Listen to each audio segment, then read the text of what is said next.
So following on from yesterday's tour of Norfolk, I went to visit the place that makes Coleman's mustard and mint sauce. So here it is. I'm guessing that's the intake for the mustard. Yep. So what's it called? Condiments. Oh, there you go. Condimentum. So this is now, they make the mustard for Coleman's. So it was called Coleman's mustard, and there's a history about who bought who and whatever, but to keep it in Norfolk, this is the new site. So we're going to go and have a look round now at that and the mint sauce. Yeah, so that's the intake pit. Goes through the conveyors into the bins. You've got English Oriental mustard, sorry, in the middle, English yellow mustard there, and then that's Canadian if they need to blend it to get the mix just right. And also if there's ever a crop failure in the UK, they can keep production going. It's about 36 staff work here. That's the mint sauce bit, but we're going to go and have a look at the mustard bit first. It's what we're going to have a look at. That mint sauce harvester.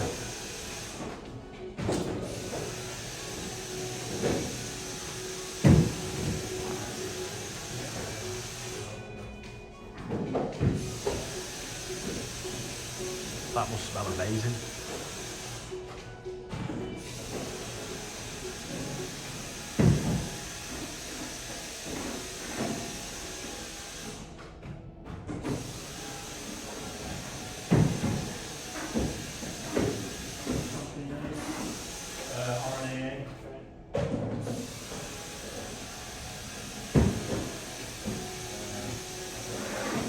I'm filming this because just in case we can't see the full process when we go around the factory.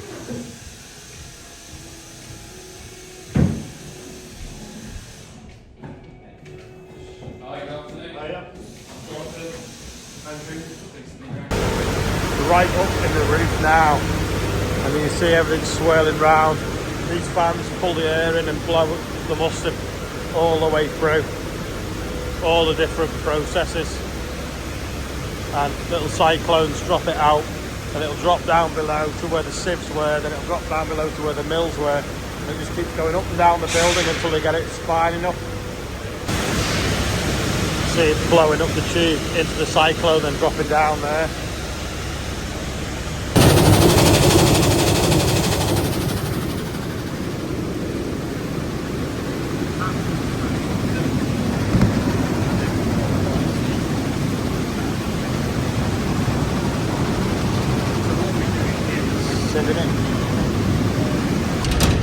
That's some of the mesh screens, and there's all the different meshes, and they can make their own screen repairs to go in the big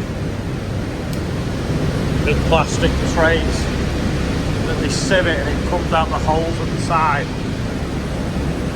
So that's full of them. Look a bit like beehives. Take it, depending on where it falls out the sieve, it goes down a different hole into the other mills below. Keep going round and round and round until they get it fine enough. So that's just ready to be milled. So this is Oriental seed just prior to milling. So you can tell there it's a smaller seed, it's slightly more kind of golden in colour, and then if they're not running it, it's just kind of flour that's forming here right now. But actually, this is not what's coming out there, unfortunately. You'll see a lot more kind of you'll see the bran, because it's not running, this is just what's kind of stuck on the inside of the machine, if that makes sense. So when it's actually running, you'll see the bran within there as well, but that's just kind of the flour that's taking it. I mean, feel free to try some at this stage and try and get that makes it amazing.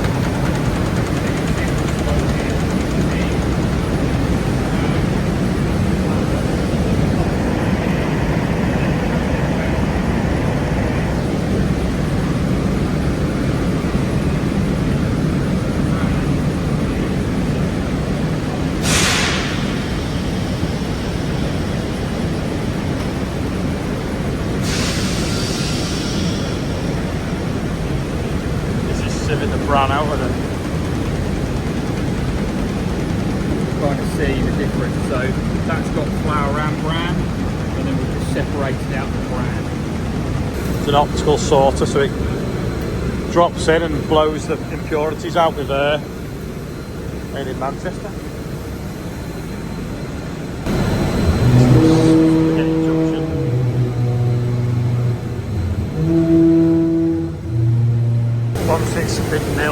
ends up all the way down the bottom. Then it goes into these sacks to go into the other factory or into bags.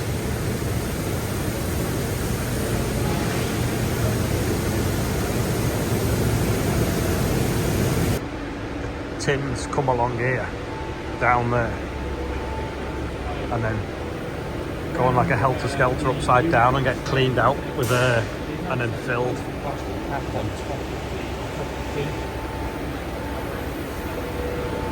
Filled through these hoppers. They feel that you know, it's pretty important to the brand that they stay within that type of format. Effort going into all the tin. It's quite interesting. So it's massive about brand. Yeah, absolutely huge. Yeah. There's the little tins.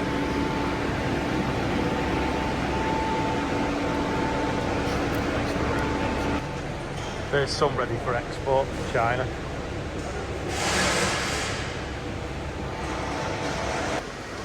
That's cardboard IBCs full of liquid mustard. 8-ply cardboard, and you can stack them 6 high. But you see, you don't have to get it back, it can all be recycled. This is buckets of mustard as well in the warehouse. You can probably see better from here. That was the mustard mill that we've been in. Can you see how it fades into the sky? The colours of it. You'd need a fair bit of lamb to go with all that mint sauce, wouldn't you? So they're opaque. Not opaque, they're dark IBCs so that they're UV resistant, because they're making mint sauce, you can only grow it between May and September. So it comes in, gets processed, mixed with the vinegar, and then that's a year's worth of mint sauce supplied, ready to be processed. I don't know how deep that wall is. 1, 2, 3, 4, 5. So 5, 10, 15,000 litres every one you can see. So that is quite a lot of mint sauce. I mean, that's 15, 30, 45, 60,000 litres of mint sauce just there. So do the maths. I always have some in my pocket if I can. But yeah, it's a bit more in them tubs than there is in that. 9 grams.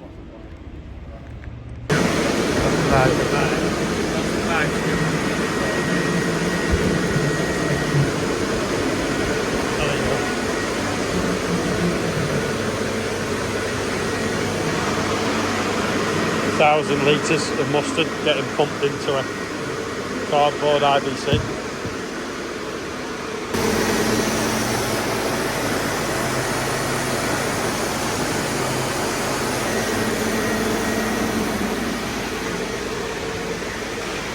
This is like the wet mustard line that gets pumped into them IBCs.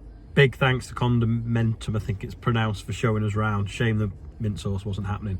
But there's a few little snippets from the conference I've been at today. Just had dinner at the Norfolk Farming Conference, and Jamie wants me to meet Francis. So when Jamie visited Cheshire Show last year, he saw the stuff that we were doing with the children, teaching them about farming, and they're doing a similar thing here. So we're going to go and get the SP off Francis about that. It's guaranteed. Oh, it's gone. Well, Francis has just been telling me about learn about livestock. For 16 years, you've been taking sheep and a lamb to a school from Monday to Friday for the school to learn about sheep. So and they move it around, and none have been eaten yet or got out. Not yet. Well, got out maybe, but they've all got back in, so we've not lost any. We've not had any health issues, we've not had any die. I'm now saying this, I have to touch wood because it will happen. You can guarantee it. But we have vets on calls throughout the week, so that if something does happen healthcare-wise, we've got vets. Like a child feeds them sweets or something? Something like that, it could be anything. So if the teacher's concerned, they can call the vets. And did you say someone from Cheshire now wants to start doing it as well? I think after you inspired them? Oh, possibly. Very inspirational. Yeah, I'm just at obviously the Norfolk conference, and these are little like trade stands in the outside area, and we're in the Food and Farming Discovery Trust, where they've 39,000 children. Did you say that you've educated about farming in 2 years? Yeah, since start of 2024, it's about 39,000 students that have participated in our activities. So these are some of the examples of... Yeah, these are some of the examples. Oh, there you go. There's the Yeah. sheep at the school. Yeah, sheep at the school, students learning about crops, exploring food and farming, another learn about livestock day, open farm Sunday, making butter with the students. You go learn, that's the hutch that they go in. And you've got 3,000 children visit the Norfolk show as well. 15,000. 15,000, wow. 15,100 this last year, but that includes about 2,300 home educated students as well. And they get free tickets. No way. So we don't charge them to come to the show. Cool.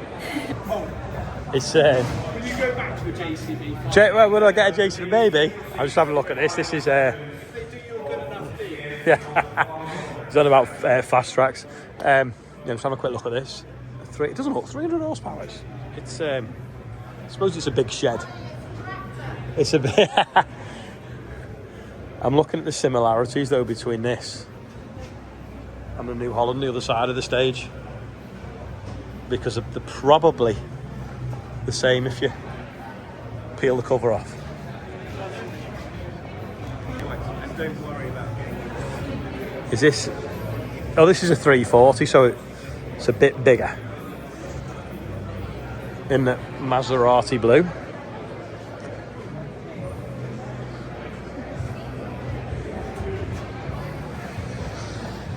I don't know if I can get them both in one shot, but they're very, very, very similar.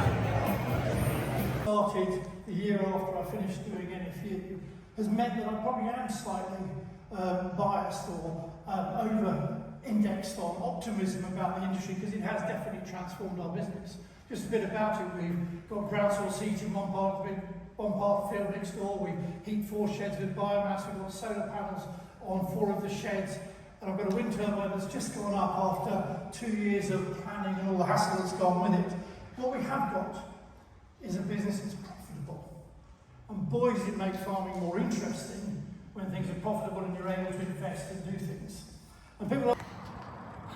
Cracking day at, where are we? The Norfolk, I was going to say the food hall, but that's where I'm going in a minute. The Norfolk Farming Conference, which was put on by the Royal Norfolk Agricultural Association. Yeah, really good day. But I need to do the birthdays before Jamie disappears, because I need his phone to read them off. So happy birthday, Vera Bennett. 100. That's 3 digits, 100. Happy birthday. Scott Evans, happy birthday. And Jack Clark is 15 today as well, so only 1 more year left in school. But yeah, this is Jamie. You've obviously seen him a few times in the videos. He's lost a little bit of weight. He's been watching what he eats. But yeah, no, thanks for watching. I hope you enjoyed looking around the mustard factory. Shame we couldn't really see the mint sauce job, because it's not harvested this time of year. And yeah, I'll see you all tomorrow. Bye for now.